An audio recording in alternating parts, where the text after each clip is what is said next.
Bienvenidos también a nuestra audiencia. Acá, como siempre, los esperamos y como siempre, bienvenidas sus opiniones.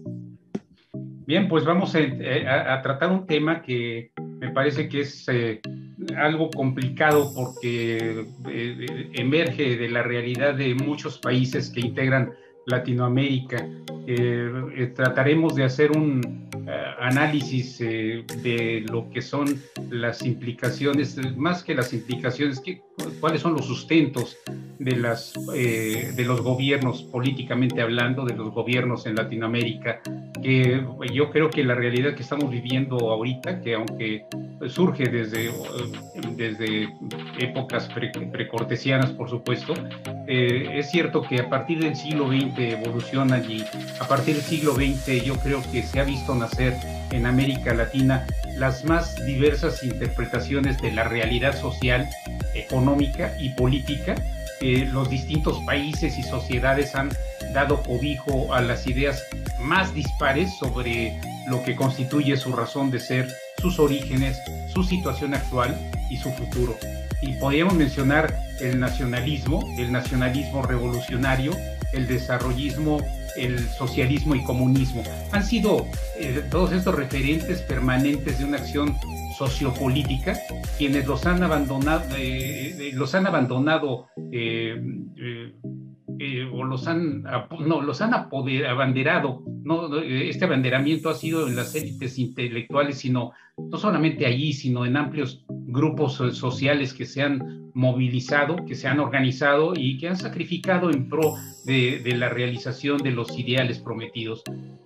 Vaya, no cabe duda que en el siglo XX, en América Latina, al igual que en Europa, miles de personas han sido sacrificadas ante el altar de las ideologías. Yo creo que eso es en la época en que más personas se han inmolado o se han sacrificado por luchar por estas ideologías. Miles de vidas se han visto truncadas sus aspiraciones de una situación personal y social más digna y humana, y otras muchas sacrificaron dimensiones esenciales de su vida personal para responder a las exigencias de la disciplina ideológica. Y repetimos, el nacionalismo revolucionario, la ideología, el desarrollismo, el socialismo y comunismo, son las matrices ideológicas que han orientado el quehacer sociopolítico de los hombres y las mujeres latinoamericanas en el siglo XX. Sin entender estas matrices ideológicas, difícilmente se entenderá el rumbo seguido por los países latinoamericanos a lo largo de este caótico siglo, así como tampoco se entendería la incertidumbre sociopolítica que caracteriza el momento histórico actual. Aunque no se ha sufrido en forma vívida, real, ni hubo un involucramiento directo, permanente en el nacimiento de muchas ideologías, quizás la más revolucionaria que generó un cambio importante. Hablamos de la revolución industrial o del tremendo efecto sociológico y económico que las dos guerras mundiales han infringido, no solamente a Latinoamérica, sino a todo el mundo. Nosotros como latinoamericanos no vivimos en esencia ese sufrimiento. Sin embargo, no se puede negar la influencia de estos acontecimientos en todos y cada uno de los países latinoamericanos, y cada uno acusó el efecto de manera diferente según su cultura y según su historia. Bien, me gustaría oír tu comentario sobre estos aspectos, María Camila. ¿Cómo sientes, cómo visualizas tú esto? Jorge, pues como tú ya bien lo dijiste, estos acontecimientos a nivel mundial han tenido de alguna manera influencia acá en nuestra región latinoamericana, y como vemos, digamos, estas corrientes políticas, todo esto de lo que estamos viviendo hoy en día, pues ha tenido unas raíces, ¿no? Un surgimiento que, si bien, pues ya lo dijimos, ha tenido esa influencia tal vez de pronto por colonizaciones, bueno, por, digamos, demás cosas, eventos que han impactado también de alguna manera en alianzas. y demás posturas aquí a nivel político en Latinoamérica. Y es por eso que queremos escuchar hoy a nuestros oyentes de pronto cuál es la postura, en qué país están, en qué postura se encuentra actualmente su país, cuáles son las posturas a lo largo de la historia que pues digamos han vivido, han desarrollado, han marcado el aspecto político en su país y de pronto cuál de estas posturas consideran que es de pronto la mejor o la peor, porque digamos entre estas filiaciones económicas más revelantes del discurso político en Latinoamérica, ocupan, digamos, algunas un lugar más destacado que otros, como por ejemplo la nación, el nacionalismo, el antiimperialismo, el desarrollismo, colonialismo interno, nacionalismo revolucionario, socialismo y comunismo. Todas estas nociones pues resulta que tienen en común no solo el haber sido parte de elaboraciones intelectuales más o menos sistemáticas, sino el haber servido de instrumentos de movilización políticas.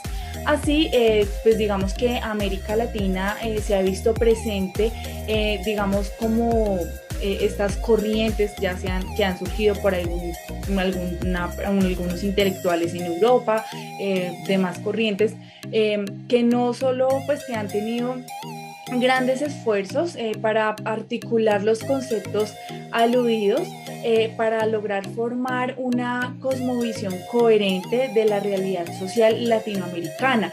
Así como ya bien lo dije, todo ha venido surgiendo, todo va evolucionando y se va desarrollando. Como bien muchas posturas han cambiado, digamos, algunos países anteriormente tenían gobiernos o inclinaciones políticas más hacia un lado, más hacia el socialismo, hacia el comunismo. También vemos por ahí un poco el liberalismo y o actualmente hoy también para entenderlo vemos, Jorge, cómo nos llevan más a extremos, como lo escuchamos hoy más latente, como lo son la izquierda y la derecha. Pero para entender esto también tenemos que ver que esto lleva unas connotaciones anteriores, ¿no? Y por eso vemos esto, que las condiciones también, digamos, que ha tenido Latinoamérica para transformarse y que también muchos hacían, digamos, de protagonistas, unos países más que otros, en sus prácticas políticas para, digamos, hacerlo realidad. Fíjate que yo creo que dentro de todo este entorno y esta muy breve análisis que tratamos de hacer creo que lo más sucinto posible, yo creo que vamos a aterrizarlo un poco este conjunto de nociones que hemos apuntado. Vamos a sintetizarlos en cuatro que quizás sean las básicas: el nacionalismo, el antiimperialismo, el nacionalismo revolucionario y el socialismo comunismo. Bajo este esquema, la primera, o sea, el nacionalismo, nace en el marco de las luchas independentistas, con el subsiguiente proceso de formación de los estados nacionales a que las mismas dan lugar. Se destaca en ella el problema de la identidad nacional, la integración de los actores sociales, de los diversos actores sociales que conforman la sociedad, y la alianza multiclasista, lo que es el pacto social, en torno a las clases medias. Es una filiación ideológica que pierde su fuerza a principios del siglo XX, en buena medida por las transformaciones mundiales y regionales que la penetración del capital extranjero y la expansión de los países centrales traen consigo. La segunda, que estamos hablando del imperialismo, entonces aquí ya comienza a ganar fuerza hacia los años 20, cuando las discusiones sobre el imperialismo han cobrado fuerza en los círculos de izquierda, motivados en buena medida por el libro de Lenin, El imperialismo, el libro de Lenin del imperialismo, la fase superior del capitalismo. Su punto fuerte es la defensa del patrimonio nacional, recursos naturales, a lo que se suma la defensa del patrimonio cultural y del pasado prehispánico. Jorge, pues también encontramos el nacionalismo y el antiimperialismo que confluyen hacia los años 30 en el nacionalismo revolucionario, que encuentra primero en la revolución de tu país, Jorge, de México, para tenerlo un poco más presente a nivel latinoamericano, porque como ya lo hemos mencionado, digamos, estas corrientes, todo esto ha tenido influencia, digamos, a nivel mundial, más que todo como vemos acá en Latinoamérica, estos procesos, como ya lo dije, de colonización, vienen básicamente desde Europa, por eso hemos adoptado muchas corrientes, muchos pensamientos de ellos. Sin embargo, pues nuestra cultura es totalmente diferente y ya poco a poco vamos a ir entendiendo un poco por qué, ¿no? Porque, bueno, pues ya vemos que México fue uno de estos primeros ejemplos y después en el régimen populista, como por ejemplo el peronista y apirista, que son, pues digamos, ya regímenes ya muy anteriores, muy antiguos, que se han venido transformando a sus mayores portavoces. Sus rasgos básicos para esto son la recuperación de los recursos naturales para la nación, se enfoca también en la educación, en la cultura para todos, en la integración cultural, digamos un poco habla de la igualdad, la inversión pública, el antiimperialismo, rechaza totalmente la oligarquía y fomenta a la organización y movilización social. Todo ello, pues, inserto en un proyecto de unidad nacional, digamos, como en torno a un Estado gestionado, más que todo enfocado en las clases medias, porque pues no dejemos a un lado que todo este tema económico, de influencias o intereses también hace parte y construye todos estos conceptos políticos. También encontramos el último, es el último que llegó a Latinoamérica, que tuvo presencia, porque además llegó con inmigrantes italianos y españoles, pues digamos, aunque se enfoca un poco más en la clase de formación de sindicatos urbanos y sindicatos mineros. Ambos, digamos, que son el socialismo y el comunismo, digamos que fue un conjunto que no adquieren en un principio la distinción que por el contrario los caracteriza y enfrentan en Europa, donde son tajantes las líneas divisorias existentes entre la socialdemocracia y el marxismo-leninismo en cierres que en esa época hacía presencia. Los rasgos que predominan en el comunismo-socialismo aquí en esta región latinoamericana tienen en la época pues que nos ocupa un fuerte predominio inclusivemente indirectamente del marxismo, como ya lo dijimos, con notables elementos anarquistas. Jorge, acá le estamos haciendo un poco de honor a nuestro nombre, ¿no? Anarquía y anarcas y anarcosindicalistas.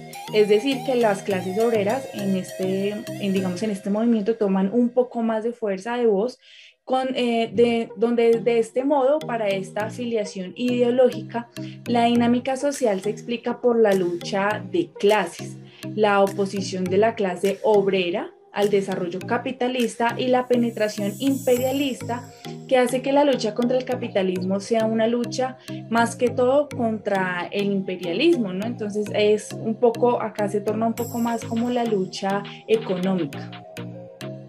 Fíjate que yo creo que en esos términos que venimos analizando, el comunismo, socialismo latinoamericano es el que empieza a meterle ruido a toda esa pseudoestabilidad, porque creo que Latinoamérica no ha tenido nunca estabilidad, pero yo creo que la influencia del comunismo, socialismo latinoamericano abandona la idea de que la unidad nacional es el principio actuante de la política, ya que el mismo radica en las clases sociales y su lucha. Además, la sociedad termina por ser contemplada como una estructura heterogénea, con grupos subordinados a los intereses de unas élites económicamente dominantes. Como no podía ser para menos, entre los grupos subordinados está la población indígena, que comparte con los demás grupos explotados dicha condición. Sin embargo, dentro de todos estos grupos subordinados, el proletariado, tengámoslo como la clase obrera, es la más importante a la hora de hacer avanzar la lucha anticapitalista y antiimperialista. Y esto yo creo que se debe a que este poderoso grupo de asalariados viven reunidos en un lugar muy pequeño, en donde se están retroalimentando continuamente de sus sentimientos, de sus inconformidades, en donde pueden hacer comparativos con lo que vive la sociedad rica, y allí es donde se generan. Por eso la importancia, yo creo que de este grupo de proletariado que le llaman los comunistas, ¿no? Sí, Jorge, como ya dijiste, ¿no? Los movimientos de pronto, las causas indígenas, pues en Latinoamérica tenemos demasiada presencia, diría yo. Nuestras raíces prácticamente son indígenas y de pronto por eso viene ese desequilibrio, ¿no? Que tú también mencionabas, y es precisamente porque tenemos como ese choque, ¿no? De nuestras propias raíces, nuestras propias ideologías o componentes, por decirlo así, y venir por otras influencias, digamos, de otro continente que tiene otra cultura, otras raíces, pero que ha influido, la verdad, demasiado en esta región latinoamericana, y de pronto ese ha sido el choque, ¿no? Y de pronto por eso tampoco hemos podido, digamos, coordinarnos mucho en este aspecto de, pues como para elaborar unas políticas concordes pues a realmente a lo que quiere cada movimiento, y pues tampoco para ser de pronto extremistas, ¿no? Pero es importante también hacer notar que desde muy temprano, la afiliación socialista comunista trata de aplicar a América Latina las ideas de modo de producción precapitalista y capitalista, entendiendo al primero, digamos, como una forma feudal, ¿no? Sabemos que este concepto de feudo viene muy de Europa, Jorge, donde estaban, bueno, todos estos reinos, estos mandatos, y también, digamos, de la época colonial e indígena. Digamos, ahí vemos cómo se juntan estos tres conceptos. Lo que más o menos yo trataba de decir es como un mix que de pronto eso ha hecho chocar, digamos, los conceptos para que no vayan, digamos, concorde o afines, y al segundo como un independiente del imperialismo.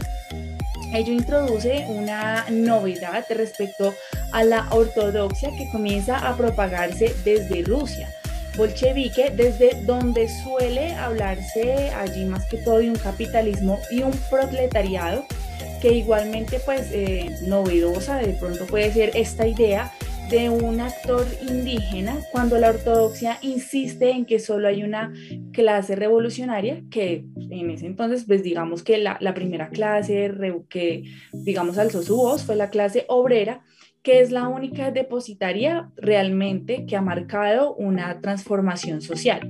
Pero fíjate, Mari Carmen, perdón que te arrebate la palabra, lo que pasa es que dentro de todo esto sucede en Latinoamérica es que ese feudalismo que tú efectivamente lo enfocas bajo el concepto europeo, aquí el feudalismo se empieza a integrar de la clase económicamente poderosa. La clase proletariada, que son los obreros que están sujetos a un ingreso de un patrón, empiezan también a emanciparse y a hacer valer sus derechos, y sin embargo la clase indígena queda abandonada, queda inabandona, queda relegada, y su nivel sigue estando ahí y cada vez va empeorando más, ¿no? Y no tienen esa fuerza de cohesión, pero en parte los elementos novedosos a los que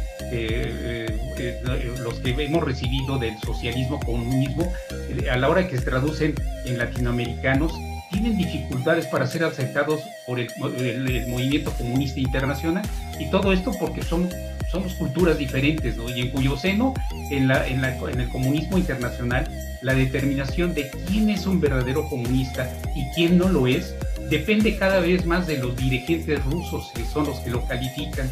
Habrá que esperar hasta los años 30, cuando comienzan a establecerse los partidos comunistas, para que el socialismo-comunismo latinoamericano logre institucionalizarse.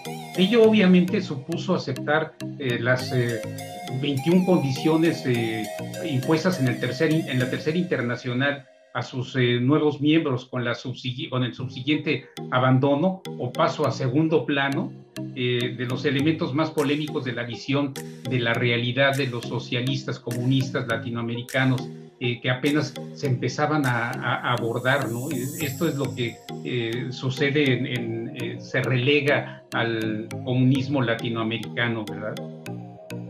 Exacto, Jorge. Pues ahí vemos cómo cómo vamos, digamos, forjando a las políticas que llegamos hoy en día. Y de pronto este tema para nuestros oyentes será un poco, no sé, catedrático, por decirlo de alguna manera, pero es importante, Jorge, que conozcamos nuestra historia. Por ejemplo, tú y yo que estamos en países diferentes, digamos que pueden tener corrientes, ideologías diferentes, pero al final vemos que en general en Latinoamérica hay una problemática a nivel precisamente de pronto la raíz, digamos, de mandatos, de intereses políticos, y precisamente por eso hacemos esto, porque es importante, queridos oyentes, estar informados, saber precisamente de dónde vienen todas estas corrientes, porque inclusive, como decimos acá en Colombia, nada es de gratis, ¿no? Entonces, así como tú le decías, también encontramos el nacionalismo, el antiimperialismo, el nacionalismo revolucionario, que se fueron, digamos, quebrando de una forma progresiva, y hacia los años 60 solo quedaban ecos, digamos, las sobras de estas corrientes, hacia la época de la modernización y la CEPAL. Solo se trataba, digamos, ahí como de ecos, aunque el desarrollo nacional continuaba en la mesa de discusión. El compromiso militante había sido reemplazado por el compromiso burocrático de los especialistas. Por ejemplo, entraron como a tomar un mayor papel lo que son economistas, sociólogos e inclusive políticos de profesión. El golpe realmente a estas dictaduras militares de los años 60 y 70, entre tanto, digamos, la ideología comunista no solo resistió como ideología la embestida de los militares, sino que se robusteció con la represión. Los militares parecieron darle la razón y la violencia era la única vía para ellos, digamos que para construir una sociedad, o sea, muy impuesto, muy, digamos, muy drástico, muy violento. Y digamos, acá en Latinoamérica hemos tenido gobiernos o mandatos de parte militar. Hoy en día, actualmente en el 2022, hasta el pues, que yo haya investigado, que yo sepa, que mis fuentes hayan cubierto, Jorge, no hay actualmente ningún gobierno o mandato en Latinoamérica a nivel militar, pero sí los han habido.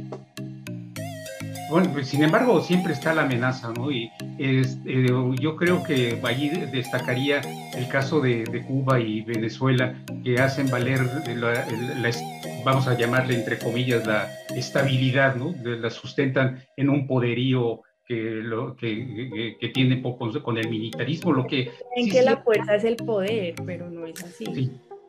Sí, de acuerdo, totalmente de acuerdo. Y el socialismo comunismo comienza su recorrido por la realidad latinoamericana desde los años 20 y 30. Ahí es donde creo que empieza a emerger el socialismo comunismo latinoamericano. Desde aquellos años comienza a revelar su fuerza y su superioridad respecto a las demás ideologías políticas, la coherencia y simplezas teóricas. Todo tiene una respuesta lógica y pasión militante, junto a la prueba soviética de que el proyecto era políticamente viable. Incluso el socialismo comunismo latinoamericano contribuyó al fracaso de las otras propuestas ideológicas que fueron atacados frontalmente por no ser la verdadera expresión del compromiso revolucionario. Nadie podía ocupar el lugar de los socialistas comunistas en su papel de verdaderos revolucionarios, y esto se sembró mucho en la juventud. La juventud fue quizás la plataforma, la catapulta, pues junto con el poder de los obreros. Se sembró en el estudiante esa ideología, yo digamos color de rosa, esa ideología con un tinte de heroísmo, de esperanza, de heroicidad, ¿no? Que iba a aplastar a la clase poderosa y a la gente que abusadora, etcétera, ¿no? Entonces allí es donde se sembró mucho de ese cambio que se empezó a gestar en la tercera parte del siglo pasado. Es quizás la parte sustantiva de todo esto, ¿no? Y bueno, tú nos puedes hablar mucho de la Revolución Cubana, ¿no? Sí, Jorge, pues digamos que Cuba, pues lo voy a decir tristemente porque pues no me enorgullecen las dictaduras, y más acá, digamos, más cerca de nosotros, en esta región latinoamericana, porque la Revolución Cubana afianzó las certezas del socialismo-comunismo digamos que también le siguen un poco Nicaragua y El Salvador, pero esto ya un poco más hacia los años 80. La quiebra, digamos, del modelo soviético también trajo la crítica de inconsistencias teóricas de los diversos, digamos, de la postura marxista, especialmente en lo que ya hemos llamado lo que es el marxismo-leninismo, que emergió también una revalorización de los individuos, digamos, jugando un poco más ya más con la comunidad, con la sociedad, ya con, digamos, más, un poco más metiéndose a nivel personal. Y por supuesto vino la embestida neoliberal como elemento acompañante de la reestructuración del capitalismo a nivel mundial. Como ya lo hemos dicho, todo esto tiene una transformación, una evolución para llegar de pronto a los movimientos que tenemos en la actualidad. Y pues digamos en este escenario de Cuba, la última de las grandes certezas ideológicas que quedaban en pie terminó por revelar las inconsistencias más profundas. Este es pues digamos una época de incertidumbre ideológica y política en general a nivel latinoamericano, y lo único que quedaba es la apuesta por la democracia con la que esperamos el advenimiento, digamos, del nuevo siglo, que sería, digamos, la actualidad, Jorge, pero vemos que en muchos países, y no por decir en todos, la democracia tambalea. Fíjate que parte de lo que se ha vivido en esos principios de hace 60 años, cuando se empezó a surgir la Revolución Cubana con la lectura de Che Guevara y todo esto, perdón, sí se logró una integración de la clase de los estudiantes, como comentaba. Sin embargo, y bueno, esto desencadenó, por supuesto, el éxito de Chávez en Venezuela, y ahorita Venezuela está en condiciones económicas equiparables con Cuba, con la diferencia de que realmente no se compara la riqueza natural que tiene Venezuela contra lo que tiene Cuba, ¿no? Venezuela tiene uno de los acervos petroleros más importantes del mundo, ¿no? Yo no sé si sea el primer lugar o el segundo, pero ahí anda con unas reservas petroleras gigantescas. Entonces, esta influencia que se está teniendo, yo iba a utilizar el término de contaminar, pero eso implicaría mi preferencia sobre la ideología, ¿no? Pero sí ha hecho que vaya cundiendo esta situación. Pero ¿qué pasa? Lo que yo estoy sintiendo y el por qué las cosas no han fluido como era la esperanza de Rusia, sobre todo, no ha ido fluido, no ha fluido, porque yo creo que el neoliberalismo inyectó en la juventud ese deseo de crecimiento, ¿no? ese deseo de emancipación, el ver la pobreza que se tenía, y la única posibilidad de poder surgir era trabajar con un respaldo capitalista. Bueno, pues ese es quizás lo que está haciendo flotar a las sociedades en contra de la influencia del socialismo y del comunismo, ¿no? El antiimperialismo y el nacionalismo revolucionario. Esto parece ser que se ha quebrado, y entonces han surgido quizás solamente 2 o 3 fracciones de esto que es sobre lo que se está desenvolviendo el reordenamiento. Después seguimos en una anarquía completa, ¿no?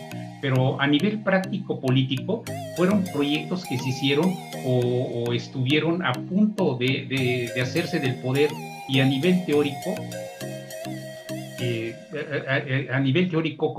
como sistemas explicativos de la realidad social, económica y política, tuvieron un fuerte impacto no solo entre grupos intelectuales, sino entre amplias capas populares. A nivel personal, fueron esquemas motivadores de la acción política directa y del compromiso militante. Y quizás con esto pudiéramos ir conformando pues la conclusión. Todas estas teorías y todas estas tendencias que tuvieron su parte importante durante el siglo pasado se han ido destruyendo, se han ido autodestruyendo, porque también la influencia de líderes corruptos que no han buscado ese beneficio del socialismo, que si bien aplicado sin duda pudiera rescatar la realidad de la pobreza de varios países, pero como los líderes se han enriquecido a costa del empobrecimiento de sus propios países. Entonces se ha ido perdiendo ese atractivo, ¿no? Y ahorita estamos en una situación de ese tipo, con el ejemplo de Cuba nuevamente, con una sola clase, dos clases, una clase totalmente destruida, totalmente relegada, que hace no mucho tiempo trató de emanciparse nuevamente, pero fueron bloqueados de una manera contundente. Esa clase pobre que se está muriendo, prácticamente se está muriendo de hambre, y una clase poderosa, económicamente muy rica, que son los directores, los políticos, las cabezas del Partido Comunista, ¿no? Y eso mismo sucede en Venezuela, ¿no? Y eso es algo que tendríamos que darnos cuenta para que no permitir que los líderes se adueñen de la riqueza de cada uno de los países. Yo creo que ese es el reto, y este es con lo que me gustaría ir concluyendo el tema de hoy, ¿no? De la búsqueda de esos líderes que pretendan la riqueza del país, pero en una forma global, en una forma armónica, en donde ellos como dictadores puedan tener acceso a un ingreso interesante, pero que no enfoquen su único objetivo el hacerse ricos, millonarios, y que además lo han logrado de una manera ofensiva prácticamente en todos los países de Latinoamérica, ¿no? Exacto, Jorge, porque realmente acá no pareciera que se supone que la política es para un bien común, ¿no? Pero precisamente para marcar unas reglas en la sociedad para que todo, digamos, que funcione de manera mancomunada. Pero acá vemos todo más marcado es por intereses, tal vez intereses individuales, intereses propios, y la economía entra a jugar también un papel muy fuerte, y inclusive vemos el tema de las alianzas. Para centrarnos un poco más a la actualidad, vemos hoy lo que está pasando en Rusia, que digamos se ha ido excluyendo como de la comunidad internacional, pero aún cuenta con uno que otro aliado, y pues es el caso, por ejemplo, a nivel Latinoamérica, de lo que es Venezuela o países como Nicaragua, digamos, países que tienen, digamos, regímenes que son muy dictatoriales. Entonces pues digamos ahí uno ve mucho cómo va funcionando la cosa, o porque este país de pronto me da ayudas económicas, me da apoyos, también en su momento como Rusia lo hizo con Venezuela en su crisis, cuando muchos en Latinoamérica también le dieron la espalda. Entonces de pronto ahí vemos cómo es ese juego, ¿no?, de la política, porque esas ideologías lograron reunir de un modo u otro esos tres aspectos. De allí, digamos, ese éxito movilizador y su impacto en el debate intelectual, donde indudablemente lo que mejor lo hizo, pues como ya bien nos centramos, fue la socialista comunista, con la pretensión científica de sus planteamientos teóricos, que se vio avalada por la eficacia política de las ideas, digamos, defendidas.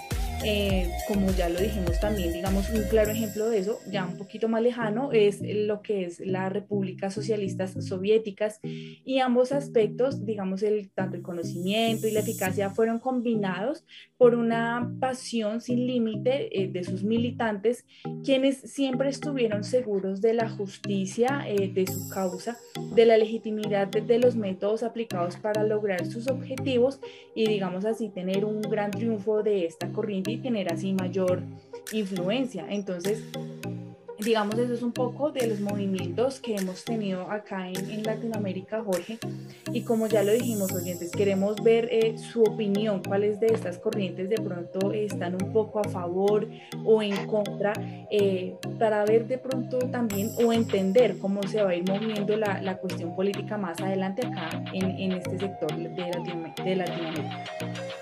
Sí, pues la intención es ir abondando en todo esto para tratar de encontrar algunas respuestas favorables que den por terminada lo voy a dibujar, no sé si esta máxima que aquí en México existe, la conozcan también por allá. Dicen que el político se define con una frase, dicen que el político mexicano es el que dice: oye, a mí no me des nada, a mí ponme donde hay. Y lamentablemente esa es la figura que tenemos, el perfil que tenemos de políticos que buscan caer donde sea y son verdaderamente unos lastres, pero no, más allá de lastres, son destructores y se absorben, tratan de absorber lo más que pueden de riqueza. Bueno, con esto cerramos este capítulo, un capítulo más de polianarquía.